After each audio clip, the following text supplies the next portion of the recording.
October 27, Thursday. Well, she thinks she's not gonna see that douche again? I think she will. The brief lull the past 2 days has offered is nice while it lasted. Or as nice as it can get, with worries of Isabella's whereabouts creeping up to me every now and then. She hasn't showed up after that last talk we had in the hallway, and the dinner I've bought had since been given to a different neighbour before it spoils. By all means, there shouldn't be anything to lose sleep over. She's gone on work trips before, usually for a day or two. This might simply be one of those, although it's not with a message saying exactly where. But it's a dour note she has ended our last chat with that gnaws. Like an ugly premonition. And as expected, just as things start to settle and steady the rhythm finally warms its way back to my routine, Thursday morning brings further disturbance in the now calm waters. With little ceremony, just still enough to ripple through everything. In retrospect, I really should have seen this coming. Luxbourne's a small city, relatively speaking, compared to, say, London or Glasgow, but a tiny mass of land boasting a mere population of 68,000. But those numbers alone are nothing to scoff at when standing in a busy street. And if you pay close enough attention, faces taking the crosswalk or riding the subway will soon grow familiar. How unfortunate that out of that number, it has to be Theo fucking Luke I encounter more than once. Oh, you know, a few problems popping up here and there that the agents failed to tell us somehow. Nothing a few hired hands can't fix, of course. I would have preferred a place near the city and something that's new to save us all the trouble, but darling wife insisted. Who am I to say no? Oh, are you kidding me? His smug head is the first thing I see upon turning into the hall. In spite of the small crowd of parents and students gathered at the corridor of the primary career day. It's not that he stands out, no. He's pretty unremarkable at first glance, frankly. However, it's his countenance that draws people's eyes to him. The manners he carries himself with all the confidence in the world. His mere presence dwarfing everything around him. I'm willing to make a bet he's also enjoying the attention it garners him. Especially the ones coming from the women. What an ass. A single glance at him, and you're immediately dead. One way or another. If you ever bump into each other again, my day will effectively be ruined in some capacity. He also exudes that air. The sort that makes you want to run him over with a lorry and pass it off as an unfortunate accident. With him, it's either you want to punch him or let yourself be charmed. There's no in between. I'll glide to the armor of the former myself. But alas, there are people around us. Now, I'm stuck with having to face one of the two. I shouldn't have volunteered. Where's your book, lady? Where's your book? At the time, helping out sounded a good idea. At the time. I've no classes left today until after lunch. I could have opted to stay at the teacher's lounge and work on my lessons plans, but that means being left alone with our deputy head and his chatter. He's a good mentor, don't get me wrong, but Griffins, he can talk anyone's ears off. So the moment an opportunity arose, I jumped on it, of course. It's simply task to boot. Just deliver a whole box of materials and a few posters for the event. Maybe stay around to assist if time will allow it. I just wasn't expecting him to show up here. Out of the frying pan and into the fire. Hello! I would have stated to suffer through our deputy's impromptu speeches of his life crisis instead, really. But what's done is done. What's done is done. Going back is also out of the question. With how unexpectedly heavy the load I'm carrying is, I'd hate to lock this for a trip back just because my pride can take another second of interaction with the guy. He's insufferable, alright, but I've had my fair share of dealing with teens of more or less the same temperament, all considerably younger than him. And they listened. They did. If he wants to be difficult like last time, so be it. But he can bet his sorry English ass I'm not standing down. Left with no other choice, I braced myself and sucked in a breath, mustering every bit of patience I have as I step into the hall. My grip on the box tightens when I pull it close to me, an attempt to assume a low-key air as I amble towards the room. The box is not big enough to hide my face. You're not safe, girl, even with the stuff pad on top. But if all else fails, I can just hit him with it. Still, a small prayer forms in my head. If there's even one listening on there, please, grant me enough restraint, please. Better yet, I hope he doesn't notice me at all. That would definitely make my life easier. Seriously, how hard can it be? He's standing a few ways from the door, and there are plenty of people between us to cover. Yeah? If I'm careful, I can just go in, hand in a stupid box to whoever's in charge, forget every plan of staying longer than necessary, and step out as soon as I can. Easy as pie. So it should. But as luck would have it, the exact moment I reached the room's threshold, someone barrels towards me. She touches something my waist. Kylie. Before topping the sudden commotion with a gleeful squeal. Kylie. The force of it nearly throws me off balance, sending the item stacked atop the box, tying dangerously to the side. Careful, Kylie, be careful. With the child's added weight at my waist, pinning me on the spot, and both my hands occupied. Watching is the only thing I'm able to do. I know. The short seconds in between slows as everything gradually slides off the box's small surface. Under different circumstances, this would have made for funny stories some other time. Comical, even. Until another set of hands reaches out and so it's supposed to starting to take a nosedive right to the floor. Oh, careful now, Daisy. Don't make a mess here. My entire body freezes. Upon hearing its voice alone, an irritational impulse to hit him immediately bubbles up. Keep the books away, people! Keep the books away! But before my limbs could catch up with what my brain is currently screaming at me, he moves to take the burden off my arms. Irritation gives way to surprise. Then, confusion. It is in that moment when instinct finally kicks in and I tuck the box closer to me before I can fully lift it off. What are you doing? What does it look like? You're surprisingly slow on the uptake for someone of your profession, aren't you? Bloody, doesn't this school have people for this kind of work?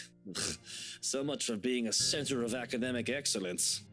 I'm going to ignore that slight to my alma mater and my work, because that's not what I'm trying to get at. You know what? Why don't we just rephrase that to something you'll easily understand? Why exactly are you doing this? Well, you look like you could use a bit of help. Have you seen your face while you were heaving this around? Mister, I'm pretty sure if there's ever a look on my face, it's entirely because I saw something extremely unpleasant this morning. Aren't you a ball of sunshine today, Daisy? Having a bad day, aren't we? Oh, you have no idea. I'd put it away if I were you. You might scare the children. You don't have to worry about that. This isn't my department. I was just asked to bring these. Anyway, I can handle this myself, mister. The room's just right over there. Behind you, in fact. Now, if you could please move over and make way, it would do the whole world some good. Hearing my voice level throughout is a miracle in itself. But regardless how polite my request is, he doesn't budge. Did what I've just said merely fly over his head? Like, were my choice of words really that difficult to comprehend? Surely, shouldn't be that hard. I think he might be a little touched in the head. Well, you did hit him in the head pretty hard. I'd like to ask him that, actually, but Kylie chooses that instant to pipe in. Don't worry, Miss Pink. Tio's strong. You can leave this to him. My papa does it lots of times, but I'm not allowed to talk about it to anyone. Tio says it's confidential, Munchkin. That's right. Tio's smart, isn't he, Miss Pink? I'm still of the opinion that he's a piece of shite. But I must admit, his godfather's excitement is contagious. As always. A smile makes its way to my lips. She has yet to budge from her place. So to be honest, I'm starting to lose some feeling in my stomach with how tightly she's wounded her arms around it. I'm sure he is, Kylie. But I'm also sure he'll find better use for it elsewhere. Like helping you out. Oh, well, that's one thing, but... You heard the kid. Aww. No one's asking you. You wound me, woman. And I'm quite certain I can do more damage than that. Shall we give it a try? Again? He fails, stammers for a bit, until he ultimately decides against saying anything and settles for a brief show of discomfort instead. He's probably having flashbacks of the last time we met. His composure, when he finally regains some of his bearings, says it all. It's nothing short of hilarious, if I do say so myself. I'll have you know that threats never work on me, Daisy. He is flustered too. Not in a million years, not ever. You're assuming it's a threat. How cute. That too. I'm not scared of you. Just because you landed a hit. Do go on. Keep telling yourself that. It was a fluke, you hear? I was caught off guard and your damn book left a dent. If I end up in a hospital because of what you did, I'm sending the chief of Luxbourne Police after you, woman. You don't say. Just give me that bloody box. He snatches it out of my arms. Before a single word of protest exits my mouth, and quickly disappears behind the glass room. Not that it matters who brings it in now. My irritation has already melded into amusement. He's not so bad once you figure out how his temperament works. It's almost similar to a child. So I still have to ask. Kylie, did your Tio eat something bad before coming here? He's unusually nice today. A far-fetched idea. I know, but it's the only reason I can think of why this arsehole is suddenly acting like a decent human he is. Quite frankly, far from being. First and foremost, we didn't end our last meeting on a good note. I know you've not forgotten about that, have we? If I were him, I'd for the very person who put a dent on his score, as he so aptly put it. Why is he acting friendly 2 days later? He always is. But I made him promise to be extra nice to you since you helped me so much. I think you're gonna be great friends. I quickly summoned the urge to groan lightly or gag at that. He's the last person I'd ever want to be chummy with in this whole city. But Guy doesn't need to know that, does she? Are you sure it's not something he ate during breakfast? I gave him some jelly babies this morning. Really brought me lots of them. Mama said I should share. So I offered half of it to Tia when he picked me up. Such a sweet little kid, isn't He she? likes the black ones. Does he now? Oh, that's probably why he's weird. Jelly baby overdose. He could have done everyone a favor and choked on them while he's at it. She's really pissed at it. You want some? I've got more. I couldn't find Melody or Takako this morning, but I'm sure they'll be fine sharing some of it with you. No, I'm not really very fond of them. I was just asking. Oh, where's your mum, by the way? Out of town with Papa. They are out of town a lot, aren't they? An unexpected bang hits me at her words. The statement, though innocent enough, unearths a whole trunk of memories from childhood. So eerily familiar. Nights spent eating dinners alone. The number of days coming home to an empty house, growing with each passing year. And sometimes, several Christmas Eves spent with relatives instead of my own family. It's too late to think about it now.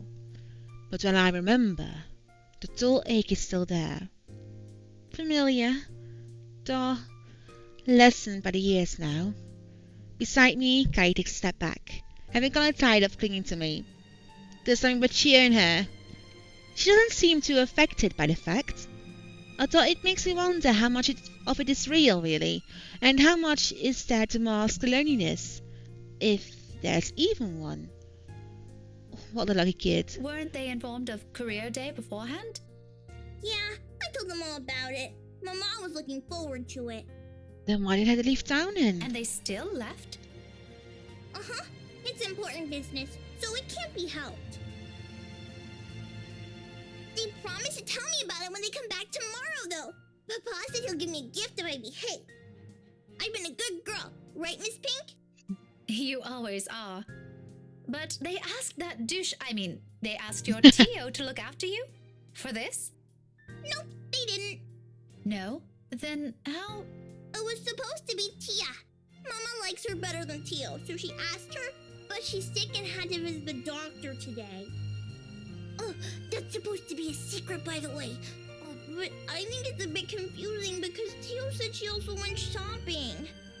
That's unfair. Don't you think so, Miss Pink? Mama doesn't allow me to go out when I'm sick. It's still okay, though, since Tio always buys me sweets before we go home. I'm gonna ask for a parfait today. Extra large.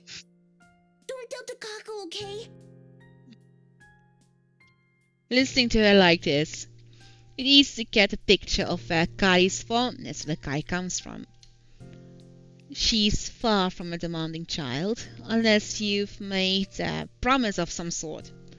She never forgets those. No, children never forget that. She makes friends with anyone wherever she is. Buy her a few things and voila, you're settled. No wonder she's attached to the man.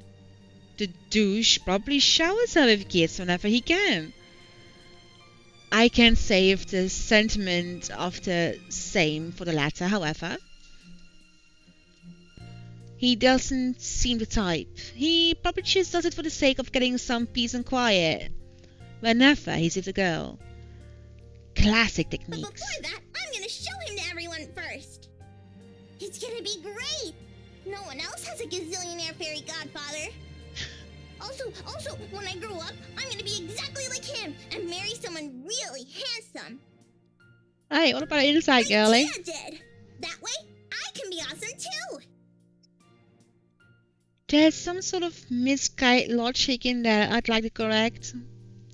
But before I can say my piece, douchebag steps in, fresh out of the commotion from the classroom behind us, and blows into the conversation with every subtlety the wrecking ball has.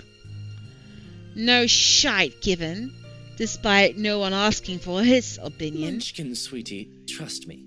You don't have to marry someone for that to happen. I don't. Just do your thing, darling.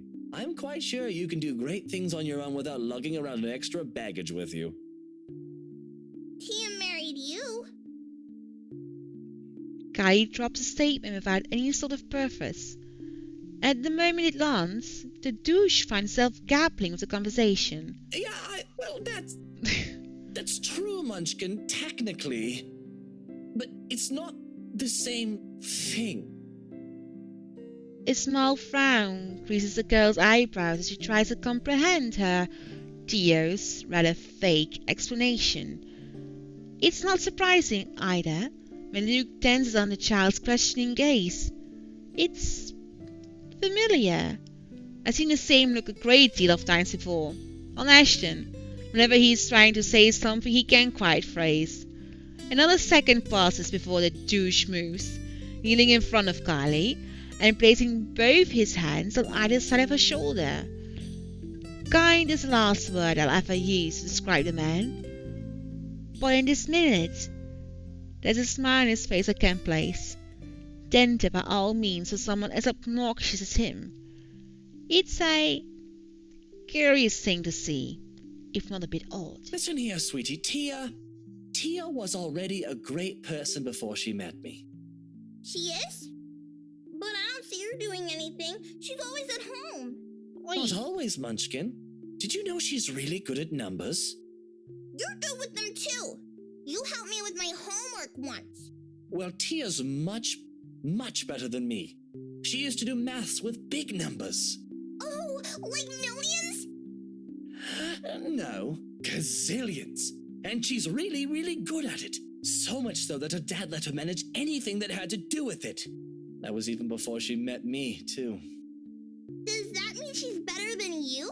Oh, leagues, Munchkin. Way, way better than I'll ever be. Giving his wife high praises. For some reason, I don't think he's still talking about his wife's mathematical prowess as his voice trails off.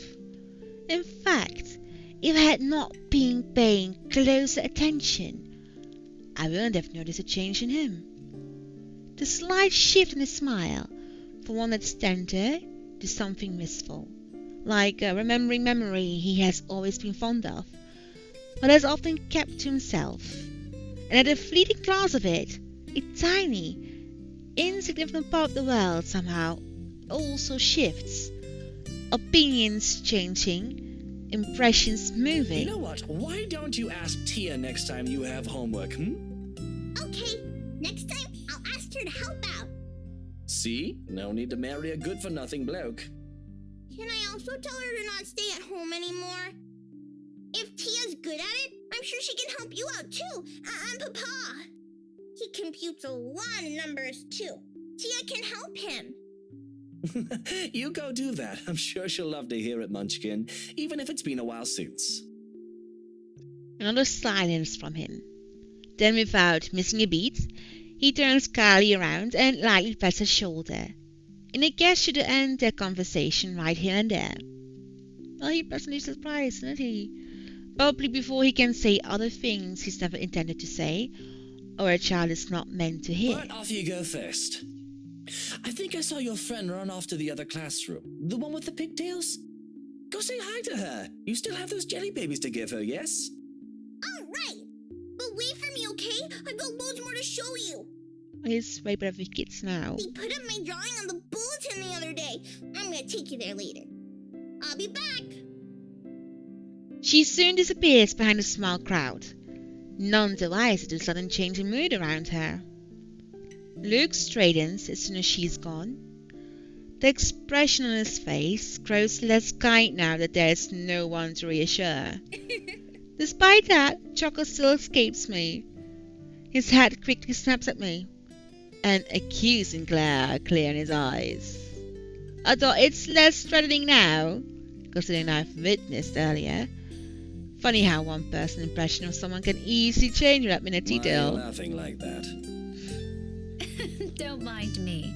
I just saw something surprising today. Don't let it bother you.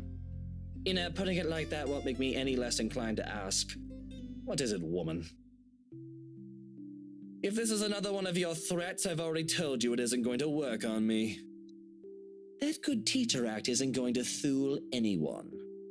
What makes you think it has to do with you? I could have just remembered something funny.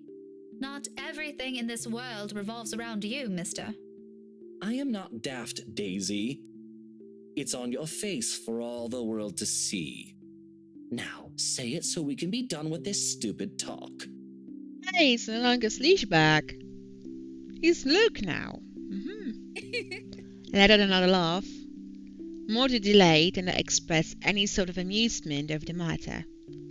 In truth, I don't know where to start. One wrong move, one wrong word, and I might offend the man. He's childish enough for that, even if what I'm about to say are just mere honest observations. Let's make it safe. You're good at handling her.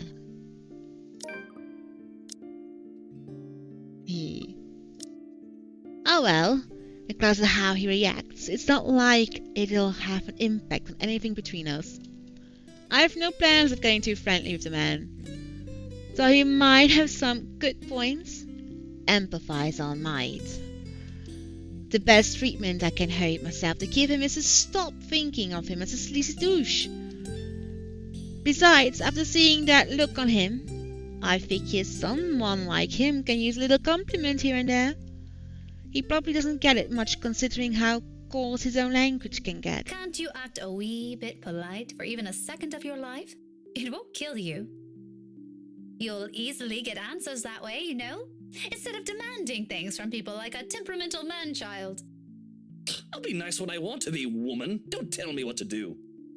And here I was just thinking how you're doing a brilliant job as Kylie's guardian. Was I mistaken? Was I mistaken?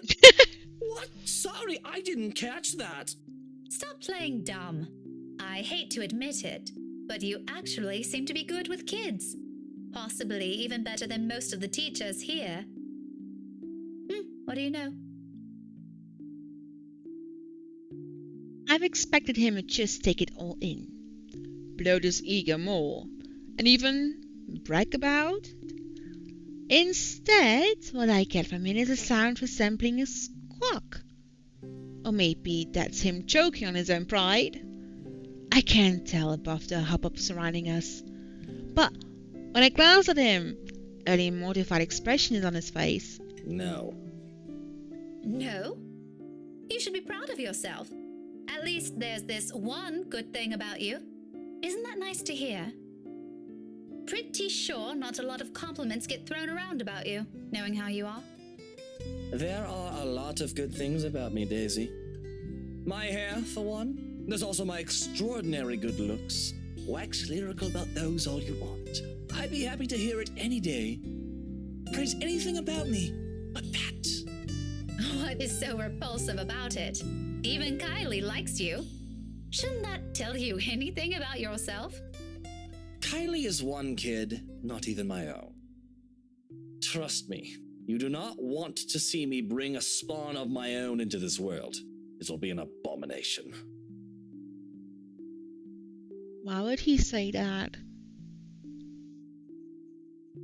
Is that what you keep telling yourself? Maybe. Is it any of your business? No. But if I didn't know any better, I'd say this is because you yourself think you're a little piece of shite and somehow it'll pass on. It doesn't work like that, by the way. That last remark just came out. There might be a sliver of truth in it, but I shouldn't have phrased it like that. Even for my own standards or the kind of person I'm talking to, it's still quite rude. An apology is already at my throat, but the minute I open my mouth, all of what I've prepared myself to say dissipates, lost in the moment in front of me.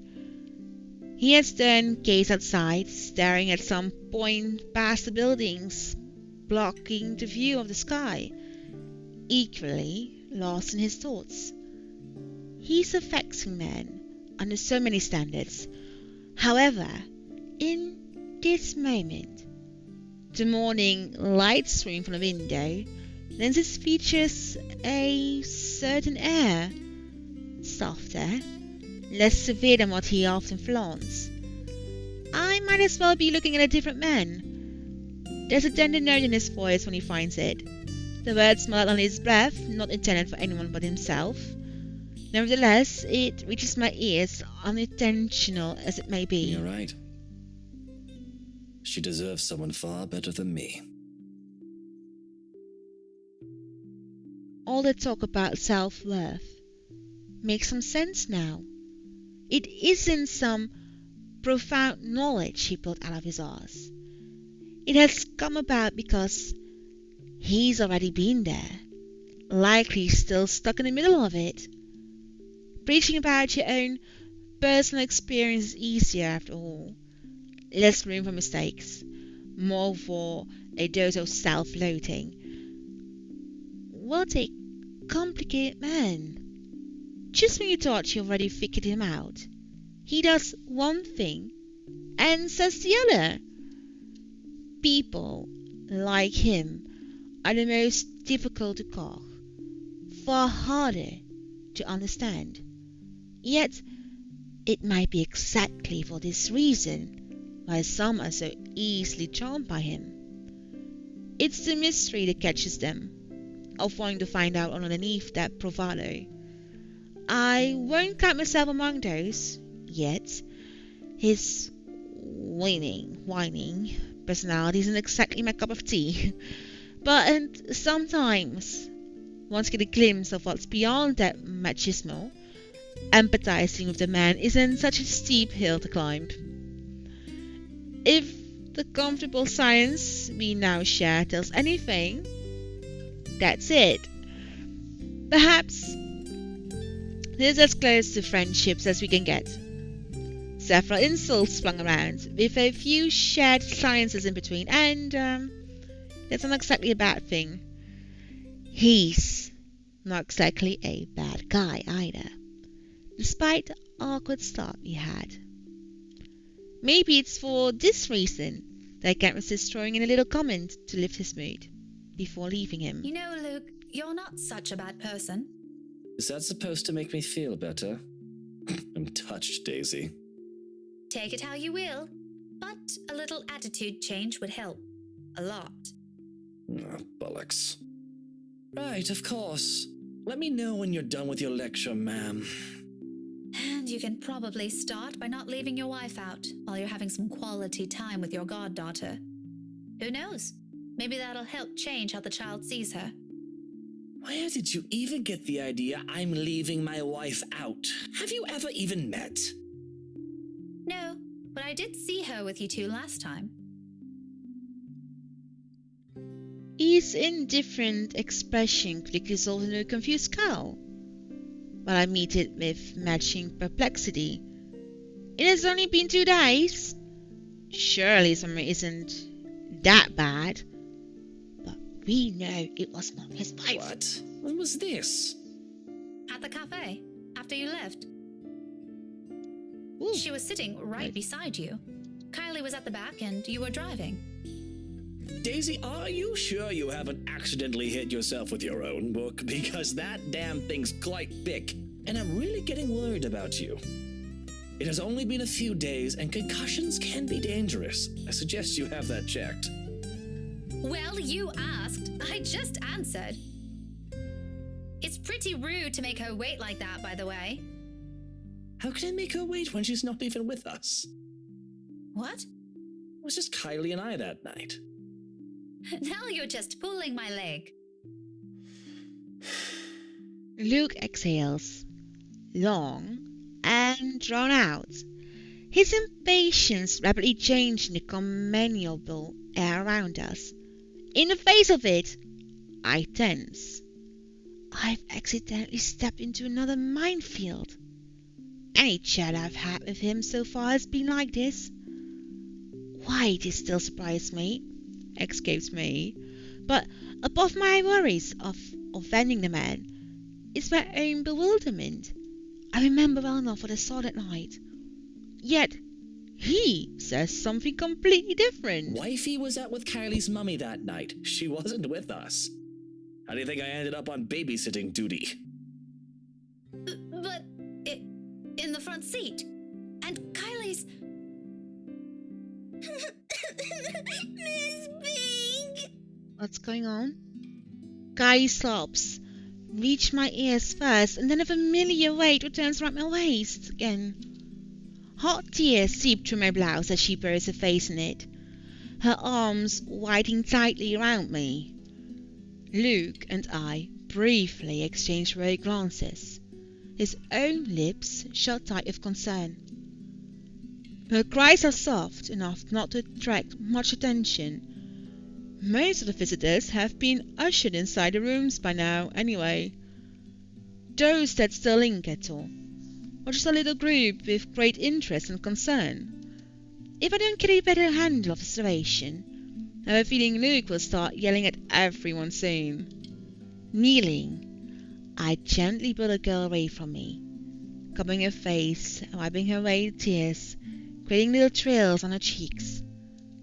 Her mouth is drawn in a miserable pout and she peers up at me. All right, Kylie, calm down. What happened? It's my friend. That's a little too vague, Munchkin. Let her speak, Luke. Who is it, Kylie? Melody? Or was it the other one? Yeah. Did the two of you fight? Oh, she nods, then immediately clams up after, letting her sobs communicate the story instead. As much as her shaking shoulders can tell me. Right behind me, Luke gives a nervous huff. While he shifts on his feet, he must not be used to handling children crying. What a wuss. Sweetie, I won't be able to help you if you don't tell me what happened. Seconds pass before she responds again. The tears are already gone when she finally musters the strength to talk, her cries subsiding to mere sniffles. I wanted to give her the rest of the jelly babies, but she won't come out. Where? Where is she? In the little girl's room. No. Is she still there? Oh. She won't say what's wrong. I kept asking her, but she told me to go away. Career day's going to start soon. I saw the prizes Miss Alice will give us for good. She's gonna miss it. Is that what you told her? Yeah, she won't listen. She won't even take the jelly babies. After I saved it for her, too. Tio Luke wanted to eat the red ones, but I told him it's not for him. Miss Pink, can you talk to her? Tell her to come out, and I'm really upset with her. Just a little childish argument then. Times like this, I'm glad I teach teenagers mature enough for petty squabbles. I do love being around children, and won't mind having one or two of my own in the future. But it takes a whole different level of patience to teach several of them. I honestly admire my colleagues who willingly took the challenge. Normally, I leave this for their homeroom teachers to fix. But I can't just ignore the imploring look she shoots me. That's not a weakness I'll have to steel myself against before I ever think of having one of my own. For now, I give in to it. Okay, tell me where she is, sweetie. I don't want to go. Sighing, I stand up and gesture for her to lead the way. You know what I'm very worried about now? Because you remember Kylie, Miss Zachary, how she looked, like how she was like possessed. I am worried she is possessed. Luke trails quietly behind us, even with a small distance in between. His apprehension is palpable, understandable so. No one wants to be caught in the middle of children's spat, but in the end, this is all just a part of my job. I can't just shy away from it, can I? I'm going to make a quick save here, because I have a feeling something's going to happen. I don't want to. I don't want to go. It's too quiet. At this hour, the corridors and the rooms lining its side are empty, save for the gentle rustling of leaves, the twittering of birds outside, and the tapping of our foot against the floor. The whole area stays eerily quiet. Not unusual, though. This is the part of the building reserved for club activities at the end of the school day, and with the rest of the school busy with another event, It's only natural for it to be this deserted. Come afternoon, right after class, it'll once again be filled with people. For the time being, I focus on the toilets at the far end, heading straight forward. Luke stays behind. No, please go, Ev. Opting to wait for the end of this drama instead. Obviously not wanting to deal with another person's kid. Meanwhile, Kylie follows right after me, unusually silent as we approach the ladies' room. I really don't wanna have to. Sometime before we made the turn down the hallway, she has stopped sniffling and started singing a tune under her breath. London Bridge is falling down, falling down, falling down. London Bridge is falling down, My fair lady.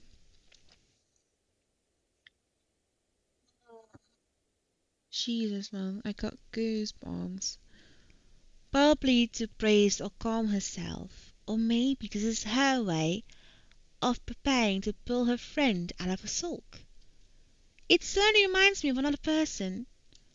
I make no remark on it, however. It's all part of growing up, they say. Let her learn. The door slightly ajar when we get to it. And from inside, the sobs of a girl echo weakly, barely audible even in this kind of hush. I don't want to go in. Turns out Kai's not the only one upset about this. Despite the situation, a smile forms on my lips as I call out to her friend. Hello? Hello there? You're Kylie's friend, aren't you? Melody, is it? She's looking for you. Children can be so amusing sometimes. Granted, they can be exasperating, especially around this age. But the endearing things about them outweigh those, although you need enough level of patience. Career day's about to start, too. You'll have to come out, or you're going to be really late for it. Miss Alice won't be happy if one of her kids isn't there. I heard she brought little gifts for everyone who'll behave. Don't you want to receive one? However, her cries show no sign of abating. They only grow louder. Not close to the wail. Alarming, regardless. Are you okay? Don't go in, Rebecca, please don't. From where I'm standing, it sounds almost like she's in some kind of pain. And it's not impossible. They do that at times, hiding what ails them for fear of reprimand. If it's like that, coaxing her out might be useless. It doesn't make sense why she's chosen to live furthest from her classroom. Wasting no time, I get Shokai to wait and amble towards the door, calmly, so I don't alarm her. At the same time, a distant sense of déjà vu hits me. I've been in this position before. Behind the door, with someone crying out the side, my calls ignored as her cries grow into a wail. Just this past week, actually. Even so, being in the same situation before doesn't bring any comfort. I'm putting up for the child beside me. It's a thick undercurrent of worry trickling into my stomach. I don't want to go in! Do we have to? No, I don't wanna. Alright, let's go. I take one last breath, then I nudge open the door. It all happens in the span of a second. I don't make it past 2 steps into the room. Her cries abruptly stopped. Light footsteps shuffle behind me, come to hold the door. Oh, come on. My heart skips a beat, and when I turn... Kylie? Miss Pink? Miss Pink? Why didn't you help her? My whole body becomes motionless at the sight of her, words catching in my throat and heart pounding rapidly against my chest. This is Kylie, I'm sure of it. Yet nothing in the manner she speaks or the way she tilts her head in question carries the youthful, innocent vibe she always brings with her. As if I'm merely looking at a dead, hollow imitation of the child. Did you hear her? She's asking for your help. But it's not those that trigger a memory.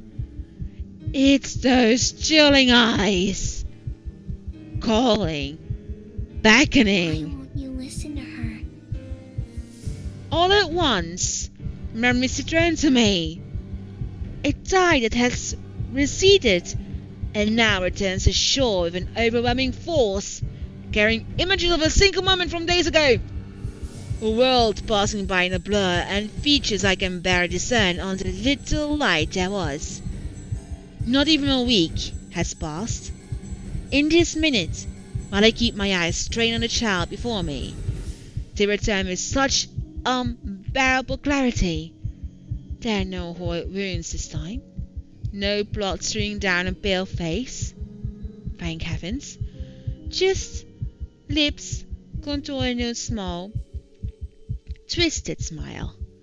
To brim with venom I've never expected to have seen a child, sending tiny pinpricks of thread crawling up my limbs and winding up my neck. You're a bad person. People like you deserve to die. I can't breathe. God, you're freaking me out, girl. Those whispers and laughters again. Oh my god, we're going to jump scare. Judging, mocking, taunting. Each scanning word rings sharp and true against my ears. My throat closes in. My whole body dances. A chill settles at the tips of my fingers. Every digit gone rigid from the cold. With every single draw of breath, any struggle for air freedom, the coils wrapped around my body tighten, dragging me down. A gradual, tortuous descent into another bottomless abyss. On and on and on until I lose touch of myself and the world. Help me. Until darkness claims me and, unexpectedly, a note in the distance, harsh and piercing, calling to the thick stubber and shadowing the haze without warning. Are you ladies done with your business here? I don't have all morning to wait for you two. My eyes snap open, and the world shifts into place with a ragged gasp. When I glance up, no, I don't wanna. Different set of eyes greet me. Are you okay? Oh. No anger. No foul hatred in them. Just plain, sincere concern. Bit by bit, I become aware of my surroundings and myself as warmth steadily slips back to me. I've reached out for the nearby counter to steady myself at some point, and my knuckles have gone white from how rigid my grip on it is. It's over now. The tension hasn't left my body. My heart still hammers hard against my chest in an erratic rhythm, and my breathing still comes in short, shallow bursts. Before me, Kylie fumbles with her hands, utterly unsure of what to do to an adult in what's probably a lovable state. Did you get sick? I'll call Tio, okay? Stay here and don't move. No. No need. Just leave me alone. Tio will know how to fix you. Oh, wait, okay? I don't want to be left alone in the bathroom. I wish you can speak reassurance to her, but I can't shake it off. The thread is there, twisting my insides in anticipation. Of what? I'm no longer sure. Pushing myself to the counter, I break off into one. Brushing off the anxious look Kylie gives me, I gently push her away on my way out, or to furrow in Luke's brows when I stumble into him outside.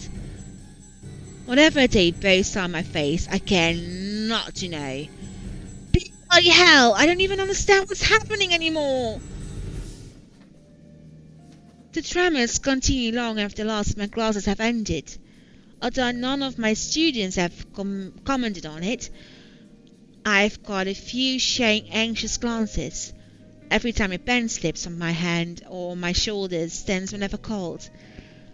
How unusual it must be for them, as either normally composed Miss Gales become a bundle of nerves. Even the most boisterous ones have given me less grief today. You'd think being on my fourth cup of tea will provide any sort of comfort? Or is this a fifth? Eka, why does the counting matter now, huh? The fact that I can easily shake it off this time should tell me something. The last time this happened, I passed it off as some lapse on my part, after having been sick the week before. And it is a natural conclusion. Those are just stories. A centuries-old law, passed by locals to keep children in line. What place doesn't have those? One of Mada's books even went as far as to describe them as a strong part of Isabel's culture. 3 giants, women who feed on unborn children straight from mother's womb. Or, hell, there's even that one story about a demon baby. All folklore that never had a smidgen of truth in it. Most probably told to scare off the natives there back in the old days. Much like every other one in every other place. The world is more universal than people care to think. But looking at it from where I'm standing now, after staring right into the eyes of that woman, of all the things I've been hearing and feeling, but perhaps, they're really more than that bloody letter than some awful Halloween prank. Perhaps Isabella's right all along. She's finally seeing it. A terrible thing if true. That thought doesn't linger long, thankfully. Soon, the ring of my mobile takes my attention away from it. An unfamiliar name. Marianne! An unfamiliar name flashes before me once the screen lights up, and my brows knit together. Marianne McCulloch. Staring hard at the screen, I try to remember when I've added this person on my contact list. It takes a moment, but when it clicks, my eyes zeroes in on the book lying wide open on my table. The architect book. Loaned out from the library almost a week ago. I met a woman there by sheer coincidence. A fellow history buff, apparently. We were after the same book, but in the end, she's given it to me, on the condition that I call her once I'm done. To be honest, I've completely forgotten about it until now, and, well, I haven't really taken a peek at it until today. Oops. Normally, I'd be done with the whole volume of this size a few days after taking it out. About 1 or 2, depending on how busy I am. But finding a chance to sit down and read through it has been more difficult lately than I anticipated. One moment I am busy simply creating worksheets, attending a movie premiere the next, and then someone suddenly invites me out for one reason or another. Days later, a friend stops showing up in her flat, right after worrying reports pop up in the local news. There simply isn't enough time to breathe and get a grip on things. I have been flipping through the page of a sad book moments ago, never really reading anything and merely hoping for distraction. To no avail. My phone gives out another ring, and this time I do not hesitate to answer. Marianne? Hello. Here I was starting to wonder if it was a bad time to call. Is it? No, not at all. I dismissed my last class a few minutes ago. I'm pretty much free for the rest of the afternoon. Unless something comes up. Is this about last time? The book? Not really. I was hoping to ask you about some other thing. Oh, sure. What about? You grew up in this city, didn't you? It's a peculiar question to ask of someone you've just met, but I answer her, nevertheless. I'm more curious where she's heading with this by starting with that. Born and raised, third-generation migrant. Why do you ask? So, you must be familiar with the local lore. The, stories? Quite. If I'm going to teach about history, I'd like to think I am, yeah? But a family friend would be a better person to ask. If you want, I can contact him for you. No, let's just keep this thing between us, okay? It's nothing too big. Alright. I really don't know how else to put this without sounding a bit crazy. But things have been really, odd. Do you remember the mansion I mentioned back when we met? My current project? In hindsight, I should have expected it'll lead to this. She must not have lived here long, if she's just asking about this now. It didn't take a week with Isabella when she arrived, but that's Isabella, superstitious down to the last hair. Though it won't be too far off to think Marianne has only started thinking about this recently. She's working on a damn house itself. I must admit, even I'm curious now, despite living here for so many years and having so many chances to look it up for all. The Ermengarde Mansion, yes? Yes, that one. And, the thing is... Oh, Yeah? This is a bad idea. You know what? Just forget I ever called you about this. It must have been the sunny weather. It's making me sick and see stupid things. See things? No, wait. It's all right. I don't mind. There's a moment pass before she responds again. She's right in that. This is a silly thing to talk about, especially between what I assume two people who are pretty grounded on their beliefs with regards to these things.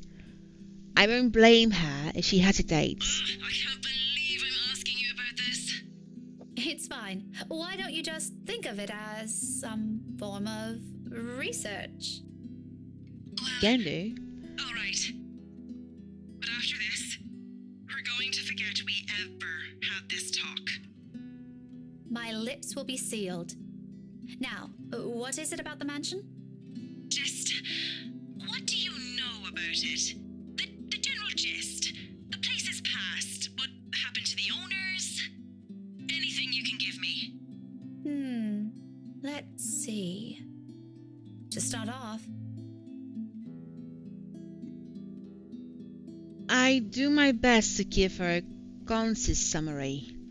From the time the house was commissioned 400 years ago, and who had it built. Up to the point it got deserted after the last heir's death, and the deed was passed on to Ermengarde's nearest relatives. Frankly, if it weren't for those urban legends persisting, the house would have already faded into obscurity long ago.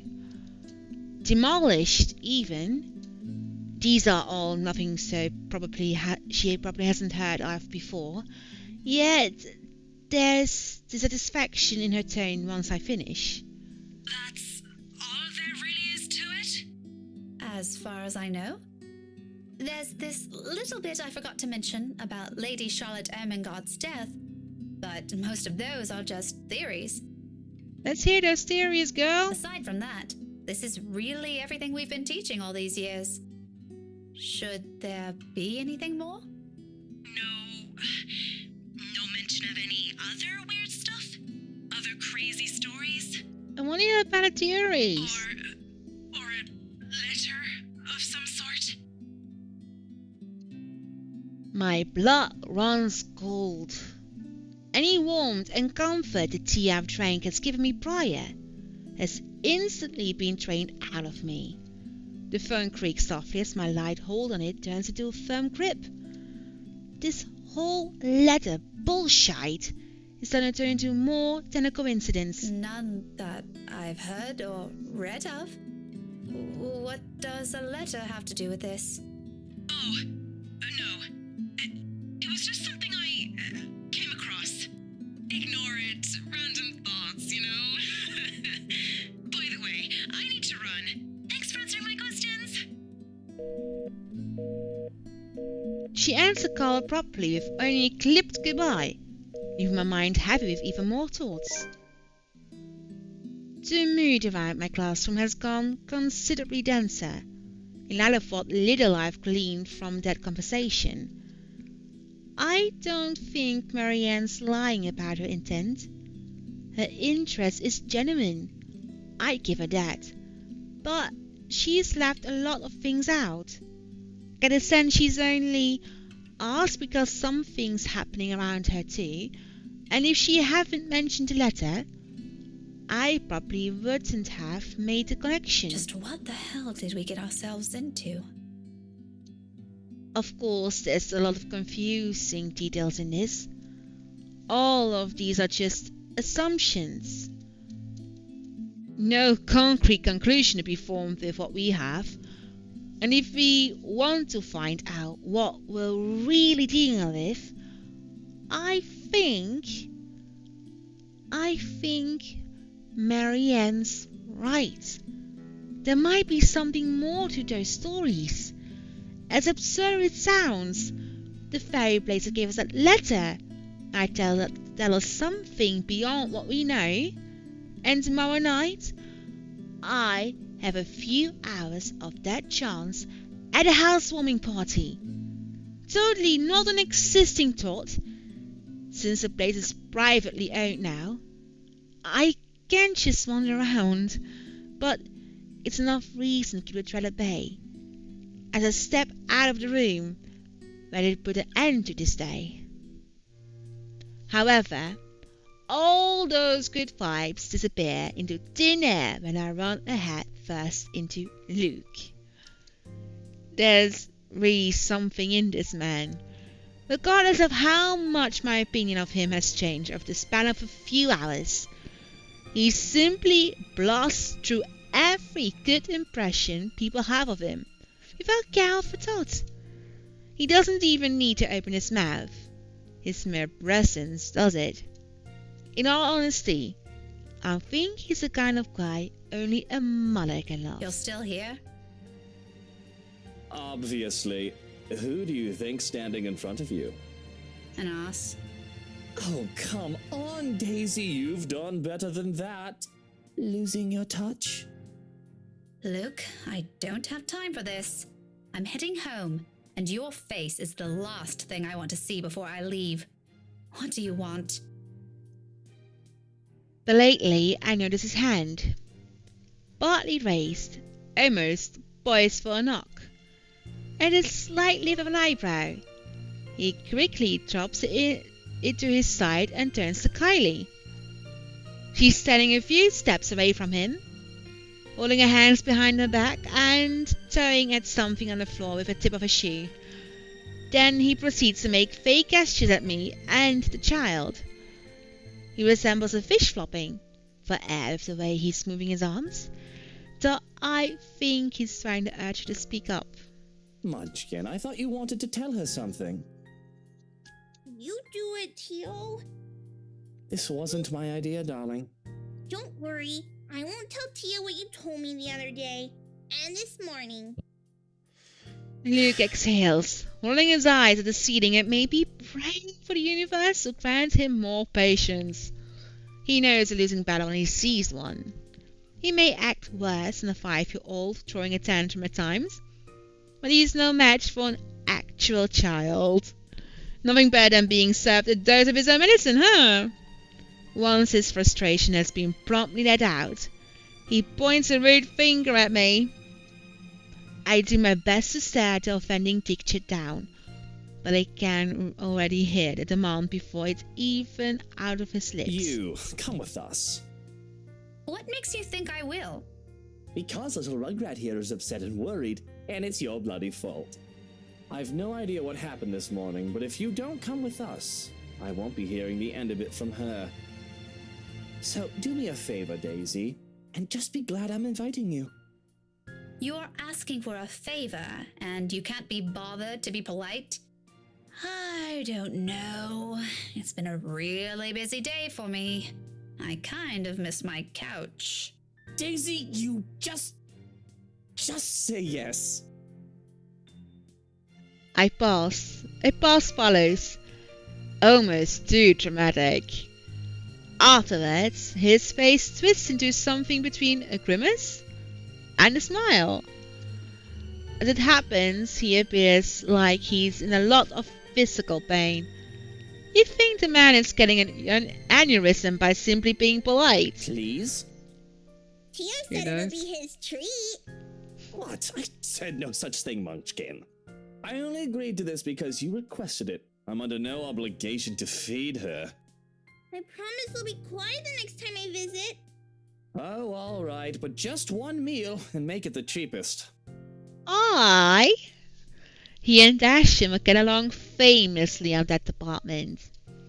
On a different front, the offer of free dinner does sound enticing.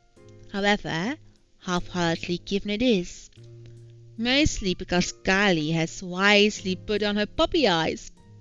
And by the second, I find all my choices slipping away from me. See, Miss Pink? It'll be fun! You don't have to feel sad anymore, okay? Oh, well, Just don't get any of your episodes, Kylie. My mobile buzzes from my pocket. Got me mid-sentence, and for a second I'm spared from the act of giving an answer I regret either way.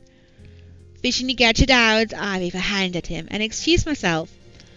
A disgruntled expression is on Luke's face before I turn away. I'd be lying if I say I didn't amuse me. He's as eager to be done with this as I am, but what can I do? Checking a message from Ashton shows up. Hey Becca, I'll be around, say I'm well this evening. Need to meet someone in the area. I might have to drop by yours and Isabel's place after. See ya. Hey.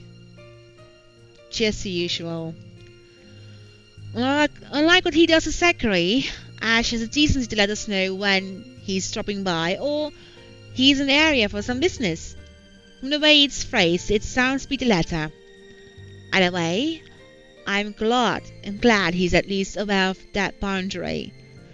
Not that Isabella ever going to let him leave the building unscattered.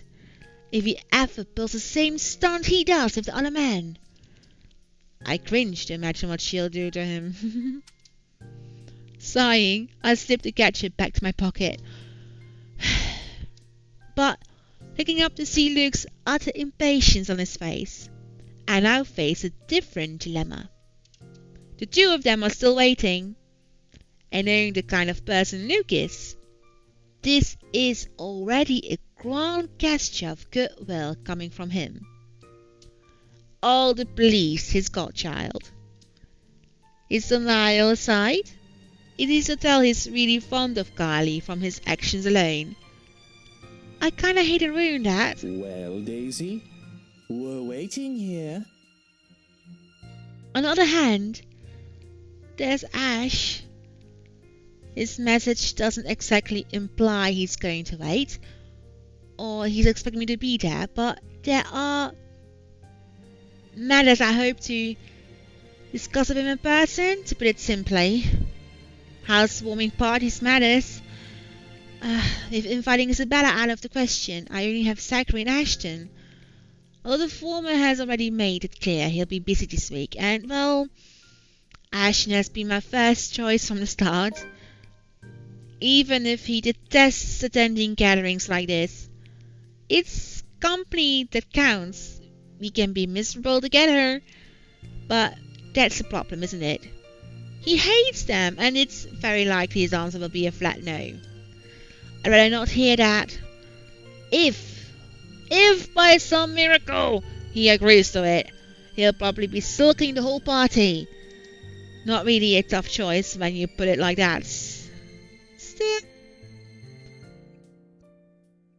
tough choices, but I have to pick one.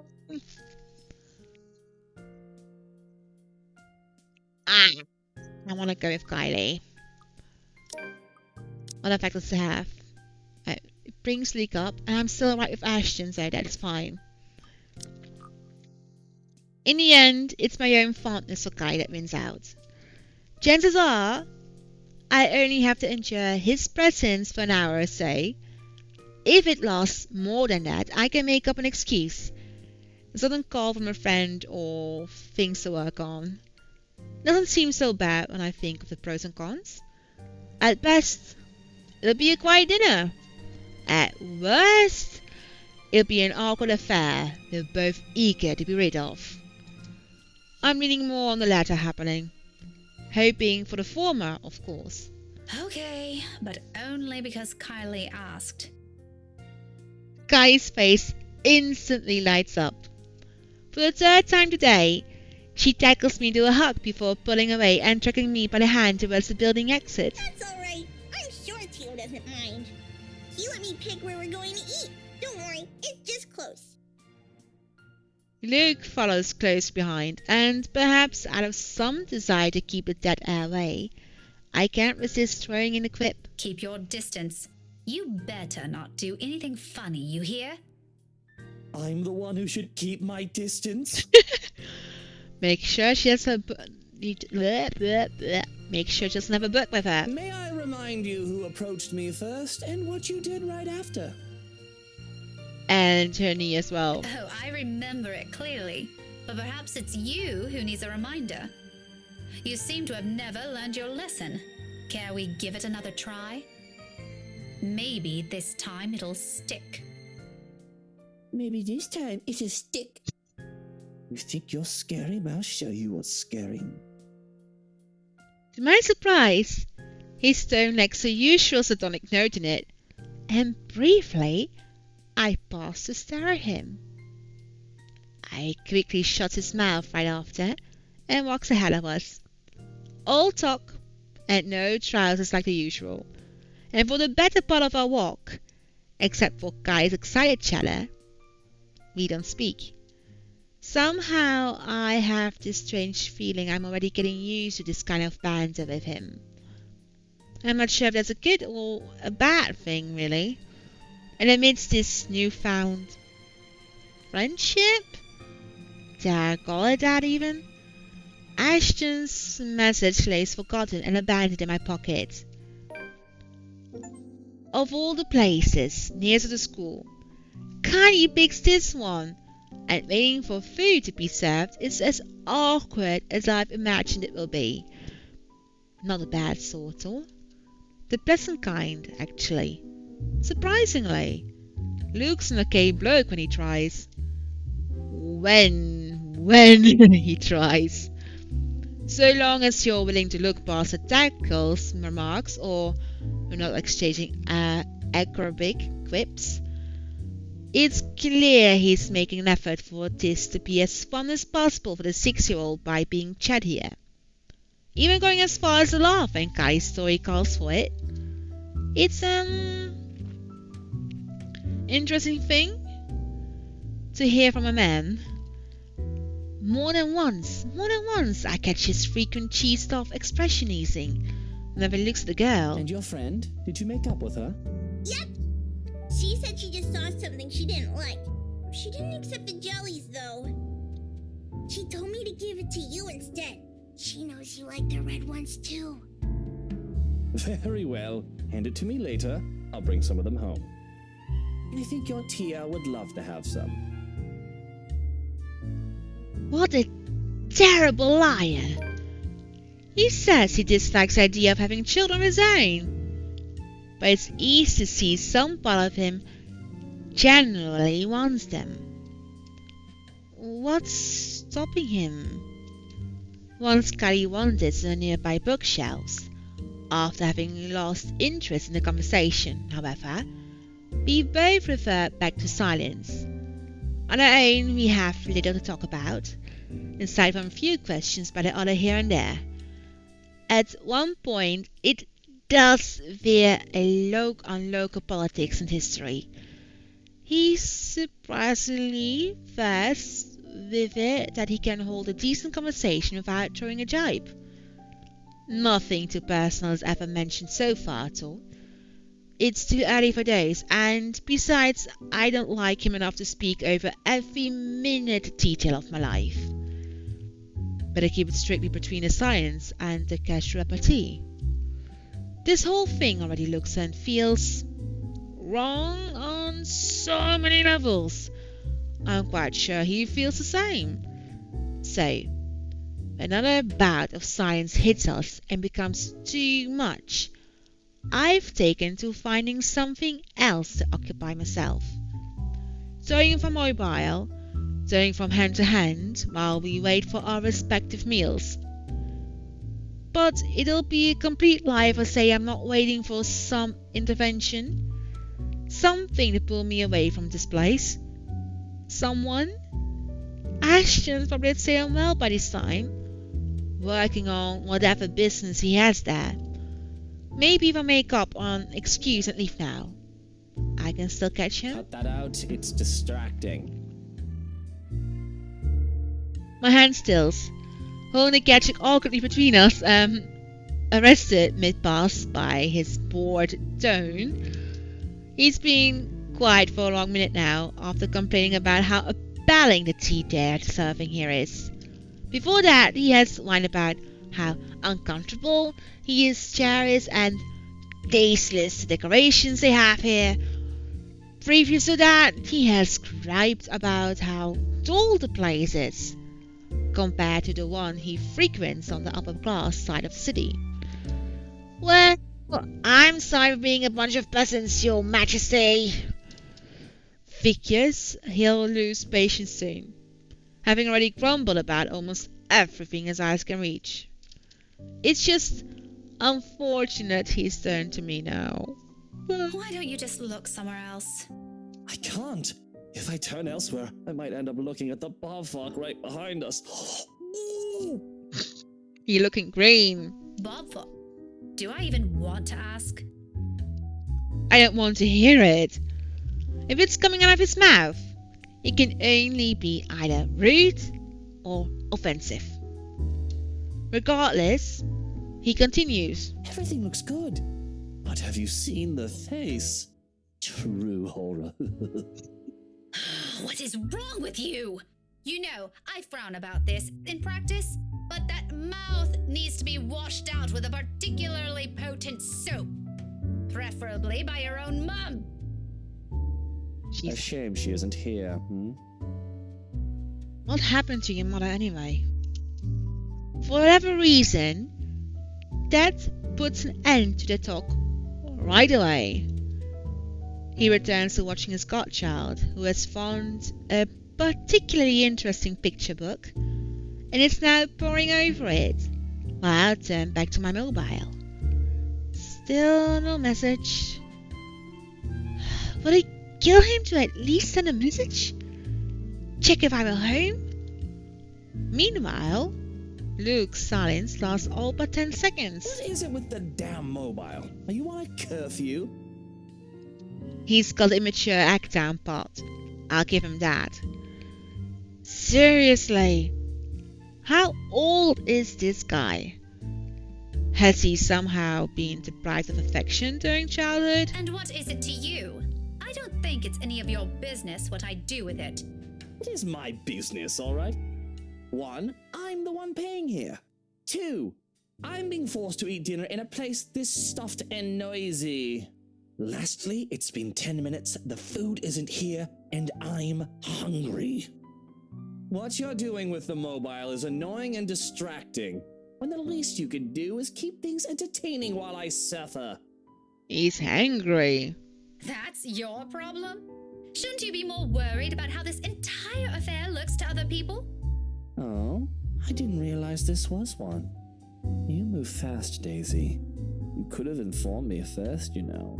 Dude. Had I known, I would have taken you someplace nicer. Certainly the kind with better food and plenty of good wine. Why did I ever think this was a good idea? Did it ever occur to you how inappropriate this might look to everyone? Why should I care? It's only inappropriate if you make it out to be. Relax. I won't do anything to make your boyfriend angry. He doesn't even need to know we dined out. It'll be our dirty little secret. He's not my boyfriend. The words come out with more force than I've intended. By the time I realised my slip up, his lips already spread into a sneer. He'd slowly cross up in my Oh, face. so there is someone. You're so easy to read. Briefly, his eyes searched my face. I have no idea what he sees, nor do I care to know. But in the next second, he barks out a laugh, displaying his amusement, without reserve, to everyone within earshot. In that moment, I know I've flipped a switch in him somewhere, and I've lost my chance to deny his assumptions. Do I even want to? Isn't that the reason why I've been so focused on my mobile, waiting for another message from him? For a reason to dump this awkward meeting to go after him. Look how mottled you are. Now the nickname makes more sense. Shy Miss Pink and her cute little crush. The color suits you, by the way. It matches the hair. It's not a crush. Classic denial. But in reality, you want him to be yours, and your every move is made to make him notice you. In fact, you don't want him to see you with another man in a non-professional capacity, because he might misinterpret it. The same thing goes for you, doesn't it? Bloody, yours is even worse. What about your wife? Aren't you concerned she might misinterpret this? Daisy, just because we tied the knot doesn't mean we have to be joined at the hip at every single opportunity. Don't be ridiculous. Why else would you marry her if you don't want to be with her for the rest of your lives? Because, Daisy, she also has other things she can do with her life and friends to spend time with. Granted, I don't like some of them, and I have a few of my own she utterly dislikes. But wifey doesn't have to know my every move, nor do I hers. Do you know how boring that would be? To be with the same person for all hours of the day, losing sleep over the mere fact they're not with you? Or putting everything you have aside to please them, to have your whole world revolve around one person? Aren't you just mistaking that for something else? Unlike you, there are other people here who don't share the same jaded outlook you have. Don't lump everyone together just because it didn't work out for you. And you, my dear, are unexpectedly naive. What's so naive about it? If you love each other, wouldn't you want to always see them, be with them, to have them focus solely on you?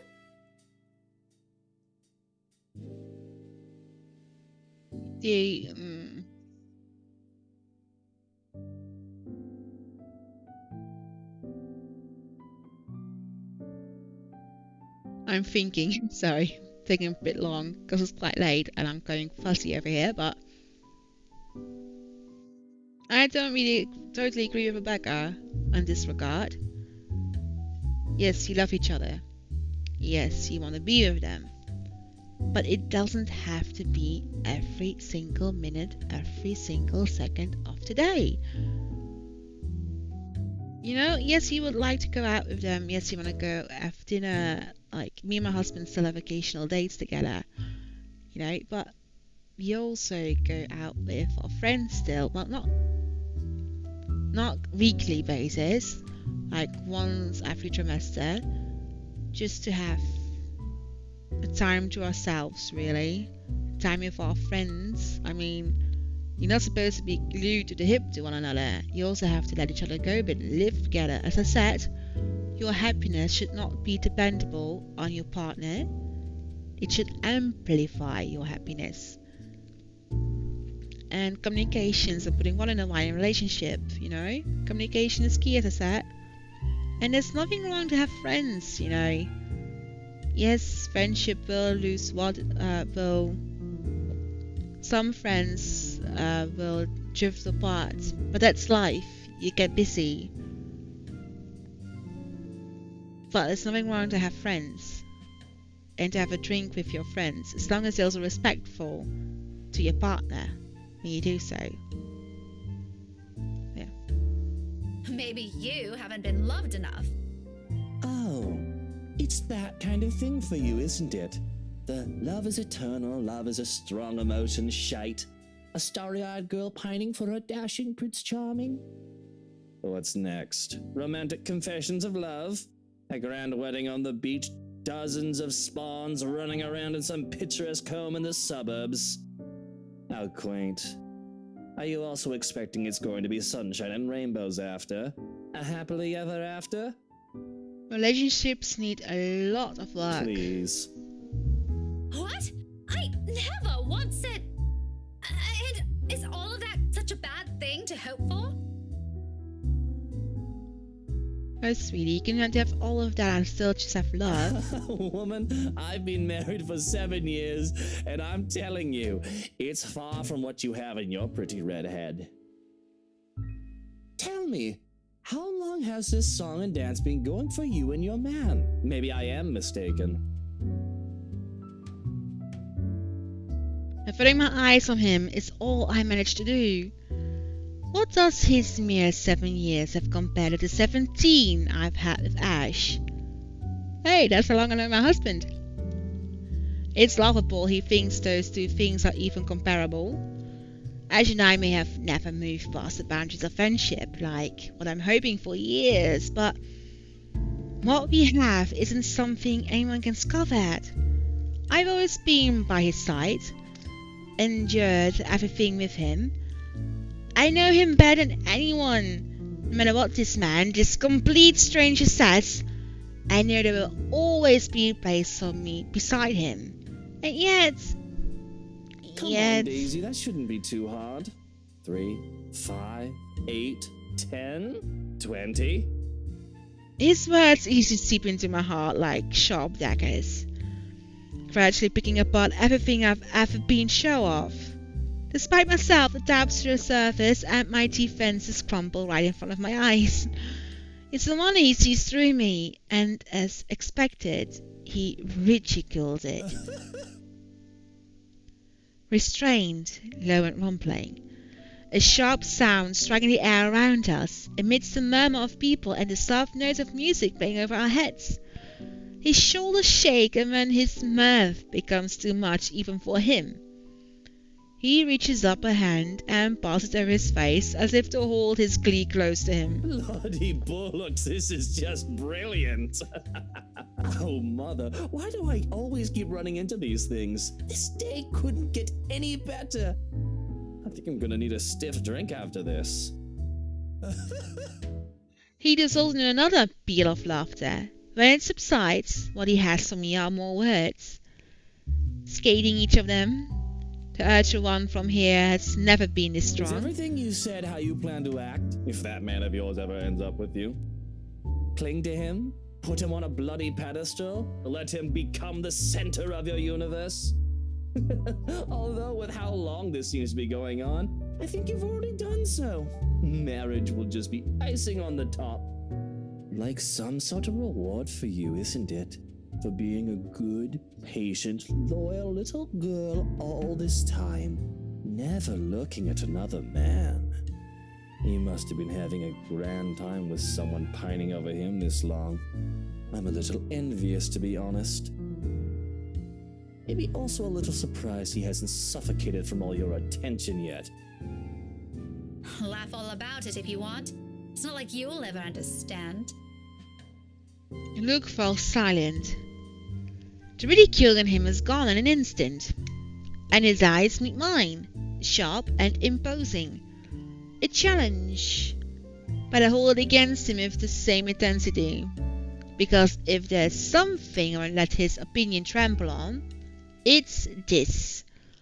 What does he know? However, he's the first one who looks away, focuses his eyes back to where Kylie is, and for a moment I believe I've won. Until he draws in a breath and turns back to me. The words he dropped next, though hushed, hanged heavily in a distance between us. You're right. I won't. But I do know not to mistake love for obsession, woman. They are not the same thing. It rattles. Of everything he said tonight, this is the one that twinges my heart. Maybe it's in the manner he delivers it, the lack of conceit in his posture, or an underlying insult in the tone he takes. The remark is not meant to cut, merely to express a simple truth. This time, it's him who holds case against mine. In an unspoken challenge, and I realize that if this happens a minute before, I'd already have an equally searing retort at the tip of my tongue. There is none. But the anger is there, ringing at my insides, broaching at the uncertainties I've long kept. Isn't it enough? We have the long years we've been together. We have the memories whenever he needs me. Until other people came in between us, I've always been the one there. That dedication and loyalty should mean something, shouldn't it? Yeah, but I think that Ashmore sees as a brother too. Sister. I've always been sure of it, and that one day you'll see it for what it is. In spite of that, it's this minute and this scrutiny, my own heart wavers. Now I struggle to find words.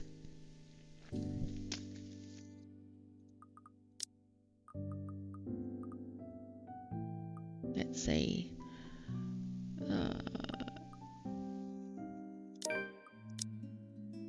Do not have answer that. Alright. We went up, didn't we? Yeah.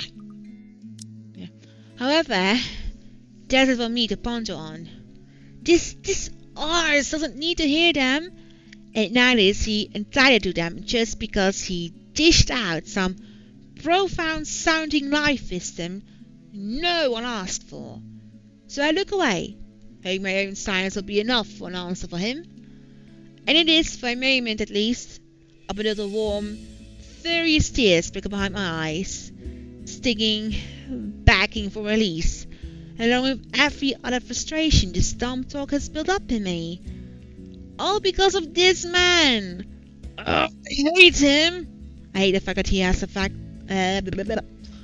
I hate the fact that he has to be the one to see me in this sorry state, really.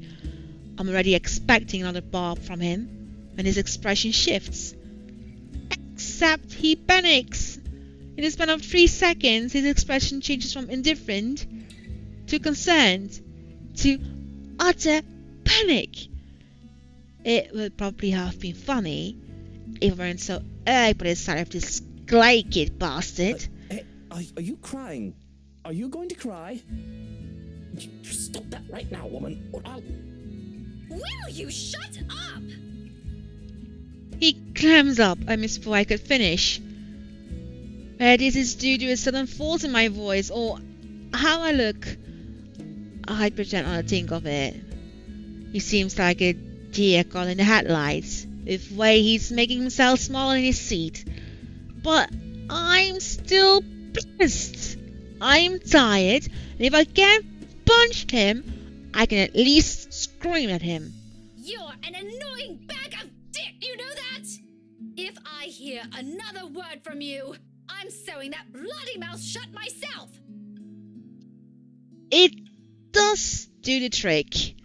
Not to the effect I've hoped, but the moment I've snapped a pin, the stinging at the back of my eyes melts away and a strange calm overcomes me.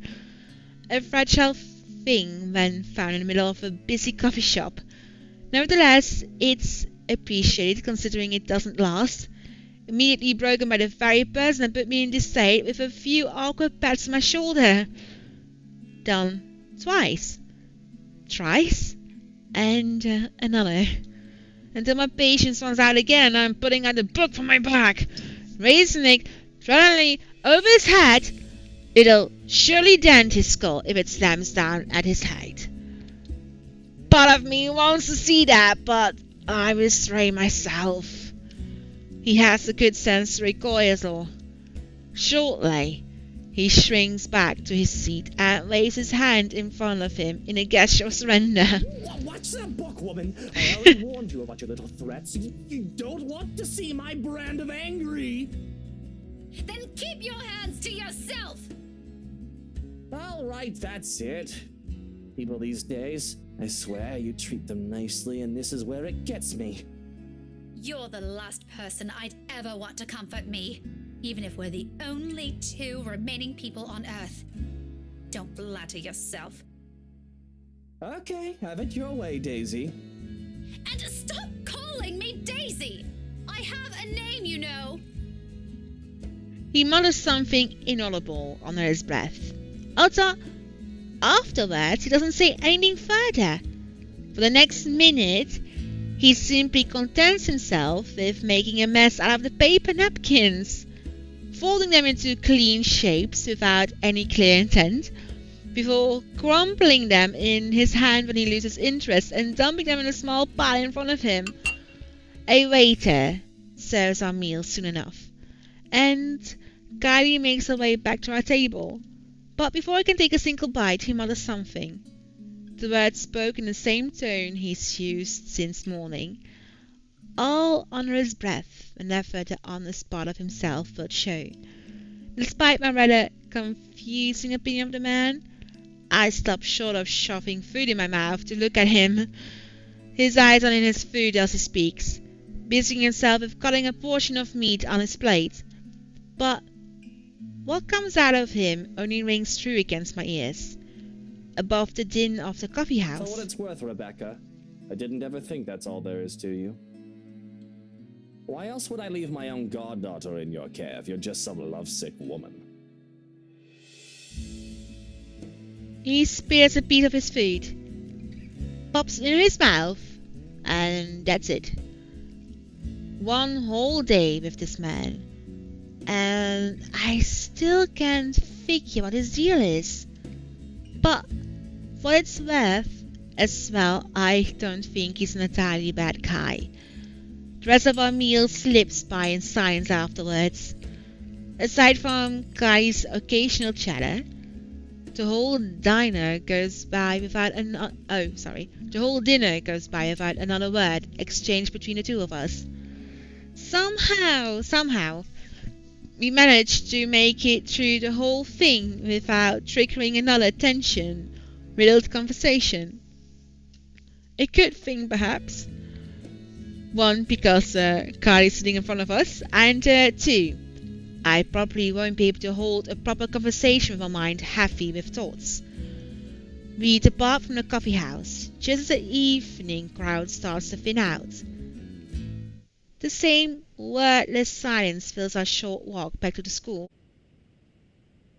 except for when Luke gestures at a nearby flower shop and enters it without waiting for Kylie and I.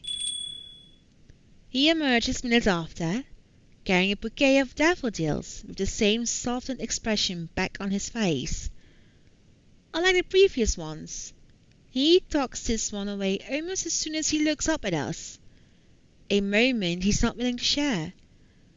At my confusion, he merely answers with a shrug and continues walking. For someone important. His wife? I accept it for what it is, if only because he doesn't owe me an explanation. He does leave more questions about him, each one as baffling as the previous one. Or does it have something to do with his mother, you think? Those are the last words spoken this evening before we had our own ways. Up until I arrive home, I still can't understand him. Here, however, a whole different set of questions await me. And much like everything today, it comes with the littlest of things. A low note greets me upon reaching my unit's door. Its edge fluttered lightly against the faint, warm breeze passing through the small complex.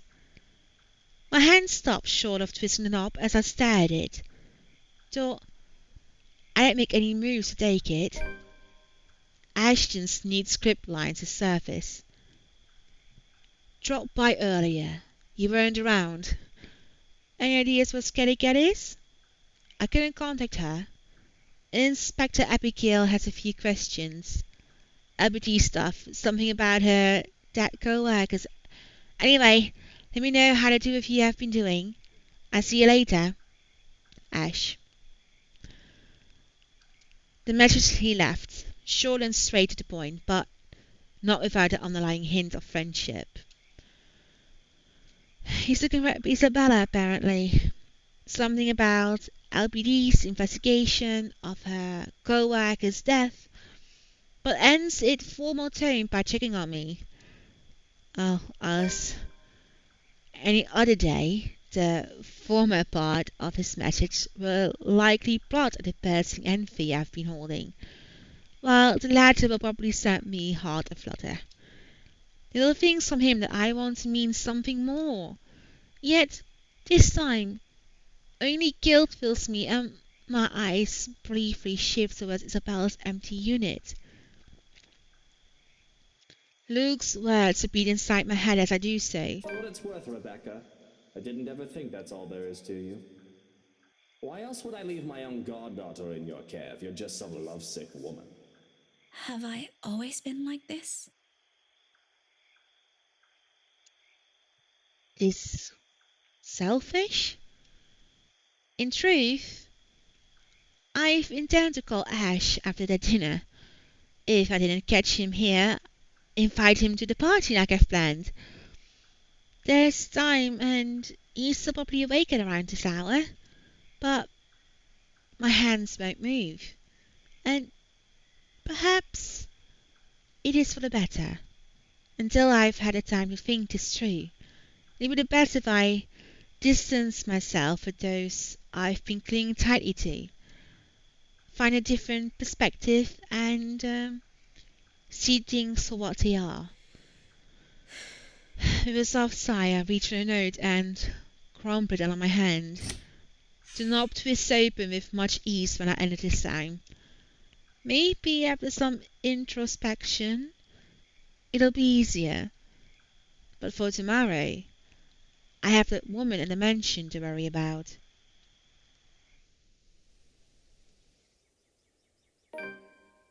Yeah, she sure does. But that's for tomorrow, she said. Give me your 2 pence worth of thoughts, yeah? I like to read them as well. See you next time.